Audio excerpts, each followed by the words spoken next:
ರಾಜಕೀಯ ನಿಂತ ನೀರಲ್ಲ, ರಾಜಕೀಯ ಹರಿಯುವ ನೀರು. ರಾಜಕೀಯದಲ್ಲಿ ಯಾರು ಶತ್ರುನೂ ಇಲ್ಲ, ಯಾರು ಮಿತ್ರನೂ ಇಲ್ಲ. ತಮಗೆಲ್ಲ ತಿಳಿದಿರೋ ಪ್ರಕಾರ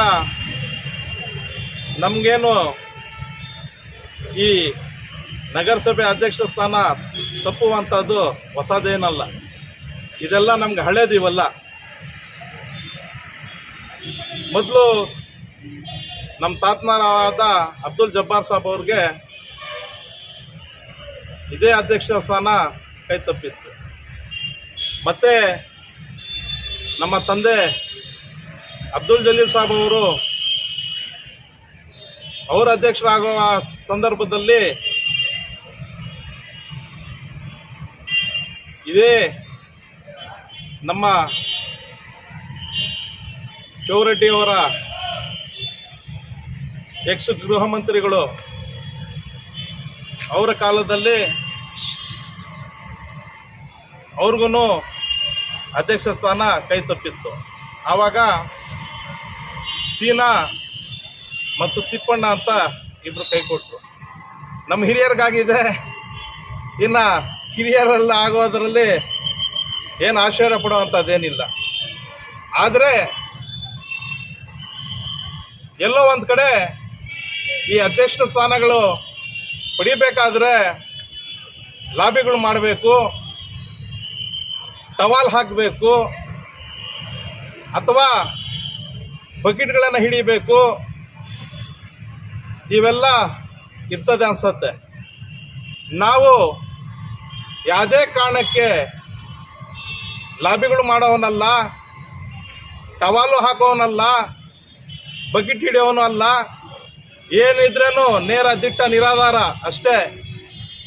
ನನಗೆ ಯಾರು ಬಗ್ಸೋಕ್ಕೂ ಆಗಲ್ಲ, ನಾನು ಜಗ್ಗೋದು ಇಲ್ಲ. ಏನಿದ್ರು ನೇರ ಇರ್ತದೆ. ತಮಗೆಲ್ಲ ತಿಳಿದಿರೋ ಪ್ರಕಾರ ನಾನು JDS ಅಲ್ಲಿರುವಾಗ JK ಕೃಷ್ಣ ರೆಡ್ಡಿ ಅವರು ಪ್ರೆಸಿಡೆಂಟ್ ML ಆಗಿದ್ದರು. ಆವಾಗ ಇಲ್ಲಿ ಅಭಿವೃದ್ಧಿ ಕೆಲಸಗಳು ಆಗ್ತಾ ಇಲ್ಲ ಅಂತ ಹೇಳಿ, ಅಧಿಕಾರಿಗಳು ವಿಫಲವಾಗಿದ್ದಾರೆ ಇಲ್ಲಿ ಅಂತ ಹೇಳಿ ಸುಮಾರು ಸತಿ ಪ್ರಶ್ನೆಗಳು ಮಾಡ್ಕೊಂಡು ಬಂದೆ. ನಾನು ಪ್ರೆಸಿಡೆಂಟ್ MLA JK ಕೃಷ್ಣ ಬಿಟ್ಟು 1 ವರ್ಷ 3 ತಿಂಗಳು ಸತತವಾಗಿ ಹೋರಾಟ ಮಾಡಿ, ತದನಂತರ MC ಸುಧಾಕರ್ ರೆಡ್ಡಿ ಅವರು XML ಆಗಿದ್ದರು. ನಗರಸಭೆನೂ ಇರಲಿಲ್ಲ. ಆ ಸಮಯದಲ್ಲಿ ನಾನು ಆ ಪಕ್ಷದಿಂದ ವಿಪ್ ಜಾರಿ ಆದ್ರೂ ಹಿಂದೆ ಮುಂದೆ ನೋಡದೆ ನಮ್ಮ ನಡೆ ಅಭಿವೃದ್ಧಿ ಕಡೆ ಅಂತ ಹೇಳಿ ಆವಾಗ ನಾನು ಭಾರತೀಯ ಪ್ರಜಾ ಪಕ್ಷಕ್ಕೆ ಬೆಂಬಲ ಕೊಟ್ಟೆ. ಆಗ ಮುನ್ಸಿಪಲ್ ಫಾರ್ಮೇಷನ್ ಆಯಿತು. ತದನಂತರ MLA ಎಲೆಕ್ಷನ್ ಆಯಿತು. ಆ MLA ಎಲೆಕ್ಷನ್ನಲ್ಲಿ ತಮಗೆಲ್ಲೋ ತಿಳಿದಿರೋ ಪ್ರಕಾರ ನಮ್ಮ ಮುಸ್ಲಿಂ ಸಮಾಜ 95% ಕನಿಷ್ಠ ಅಂದ್ರೇನು ಒಂದೇ ಸೈಡ್ ಓಟ್ಗಳು ಹಾಕಿದ್ರು. ಮತ್ತು MP ಎಲೆಕ್ಷನಲ್ಲೂ ನಮ್ಮ ಮುಸ್ಲಿಂ ಸಮಾಜ 100ಗೆ 100 ಮತಗಳು ಹಾಕಿದ್ರು. ಇವತ್ತು ನೋವಿನ ಸಂಗತಿ ಏನಂದರೆ, ಕಾಂಗ್ರೆಸ್ ಪಕ್ಷದಲ್ಲಿ ನಮ್ಮ ಶಾಸಕರು ಗೆದ್ದಿದ್ದಾರೆ, ಕಾಂಗ್ರೆಸ್ ಸರ್ಕಾರ ಇದೆ. ನಾನು ಕಾಂಗ್ರೆಸ್ ಬಿ ಫಾರ್ಮಿಂದ ಗೆದ್ದಿರೋದು. ಇವೆಲ್ಲ ಚರ್ಚೆಗಳು ನಡೀತಲ್ಲಿ. ಇಷ್ಟೆಲ್ಲ ಆಗಿದೆ ನಮ್ಮ ಕುಟುಂಬಗಳಿಗೆ ಅನ್ಯಾಯ, ನಮಗೆ ಅವಕಾಶ ಮಾಡಿಕೊಳ್ಳೇಬೇಕು ನೀವು ಅಂತ ನಾನು ಹೇಳಿದೆ. ನನಗೆ ಇವತ್ತು ಕಾಂಗ್ರೆಸ್ ಪಕ್ಷದಲ್ಲಿ ಇಟ್ಕೊಂಡು, ಕಾಂಗ್ರೆಸ್ ಸರ್ಕಾರ ಇಟ್ಕೊಂಡು, ಕಾಂಗ್ರೆಸ್ಸಲ್ಲಿ ನಾವು ಗೆದ್ದು ಎಲ್ಲೋ ನಮ್ಮ ಸಮಾಜ, ಮುಸ್ಲಿಂ ಸಮಾಜ ಇಷ್ಟೆಲ್ಲ ಕಷ್ಟಪಟ್ಟು ಇವ್ರಿಗೆ ಮತಗಳು ಹಾಕಿ ಕಾಂಗ್ರೆಸ್ ಪಕ್ಷ ಇಡೀ ಸ್ಟೇಟಲ್ಲಿ ತರಬೇಕು ಅಂತ ಶ್ರಮದಿಂದ ಒಂದು ಕಡೆ ಮತಗಳು ಹಾಕಿ ತಂದ್ವಿ.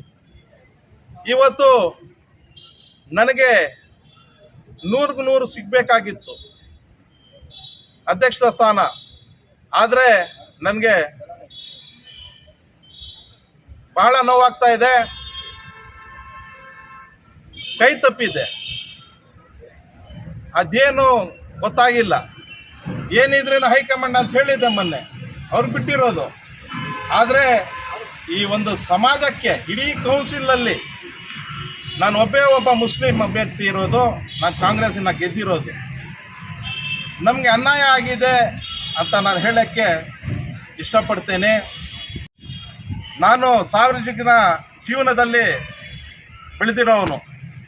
ಏನೇ ಕಷ್ಟ ಸುಖಗಳಲ್ಲಿ ಯಾರದೇ ಸಾರ್ವಜನಿಕರಲ್ಲಿ ಇರಲಿ, ಆ ಕಷ್ಟ ಸುಖಗಳಿಗೆ ನಾನು ಧೈರ್ಯವನ್ನು ತುಂಬಿ ನನ್ನ ಧ್ವನಿಯನ್ನು ಗೂಡಿಸಿ ಮುಂದಿನ ದಿನಗಳಲ್ಲಿ ನಮ್ಮ ನಡೆ ಅಭಿವೃದ್ಧಿ ಕಡೆ ಅಂತ ಹೇಳ್ತಾ, ನಾನು ಯಾವತ್ತೂ ಯಾರೇ ಇರಲಿ ಏನೇ ಇರಲಿ ನಾನು ಯಾರು ಗುಲಾಮ್ನೂ ಅಲ್ಲ, ನಾನು ಯಾರು ಗುಲಾಮ್ನಲ್ಲ ಅಂತ ಮತ್ತೆ ಹೇಳೋಕ್ಕೆ ಇಷ್ಟಪಡ್ತೇನೆ.